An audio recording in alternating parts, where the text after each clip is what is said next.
वज़ीर आज़म की तबीयत नासाज, नेशनल एक्शन प्लान की एपिक्स कमेटी का इजलास मौखर। वज़ीर आज़म ने गुज़िश्ता 2 रोज़ से कोई मुलाकात या इजलास की सदारत भी नहीं की, जबकि आज कोई इजलास शेड्यूल नहीं था। डॉक्टर ने बुखार और चेस्ट इन्फेक्शन की शिकायत पर 2 रोज़ कबल वज़ीर आज़म को मुकम्मल आराम का मशवरा दिया था। आज शाम को दोबारा चेकअप के बाद आइंदा की मीटिंग्स तय की जाएंगी। वाज़ेह है कि वज़ीर आज़म शहबाज शरीफ इजलास ज़ेर सदारत इजलास में अमन व अमान की मजमूई सूरत हाल का तफसीली जायजा लिया जाना था। खैबर पख्तूनख्वा और बलूचिस्तान में दहशतगर्दी के बढ़ते वाक़यात की वजूहात का जायजा लिए जाने समेत अहम फैसलों की मंजूरी भी दी जानी थी। इजलास में आला अस्करी और सिविल क़यादत, सूबाई वज़राए आला और इंटेलिजेंस इदारों के सरबराहान ने शिरकत करना थी।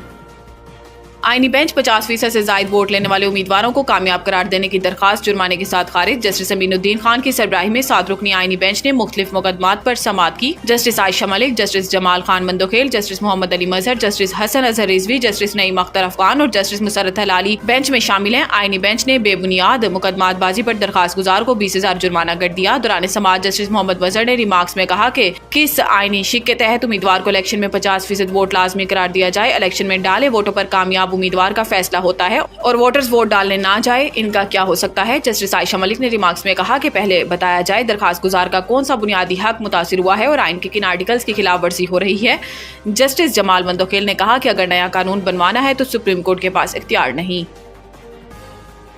सरबराह इस्लामी नज़रियाती कौंसिल ने VPN को गैर शरई करार देने की वजह बता दी। इस्लामी नज़रियाती कौंसिल की जानिब से चंद रोज कबल VPN के इस्तेमाल को गैर शरई करार दिए जाने के फतवे ने मुल्क में एक नई बहस छेड़ दी है और इस हवाले से अवाम के साथ नामवर उलमा और विफाकी वुज़रा की जानिब से भी इस्लामी नज़रियाती कौंसिल के फतवे को गलत करार दिया जा रहा है। नामवर मुबल्लिग इस्लाम मौलाना तारिक जमील ने अपने बयान में कहा कि ये फतवा बिल्कुल गलत है। अगर VPN का इस्तेमाल हराम है तो फिर मोबाइल फोन का इस्तेमाल भी हराम है। अब इस मामले पर चेयरमैन इस्लामी नज़रियाती कौंसिल अल्लामा राग़िब नईमी का रद्द-ए-अमल भी सामने आया है। चेयरमैन इस्लामी नज़रियाती कौंसिल अल्लामा राग़िब नईमी का कहना था कि VPN का इस्तेमाल अक्सर गैर इखलाकी अमूर में हो रहा है। रिपोर्ट्स के मुताबिक रोज 15 मिलियन बार गैर मुहज़्ज़िब साइट्स पर हिट्स हो रही हैं। अल्लामा राग़िब नईमी का कहना था कि VPN को रजिस्टर्ड कर देते हैं और मुस्बत तनकीद करते हैं तो इसके इस्तेमाल पर कोई कबाहत नहीं।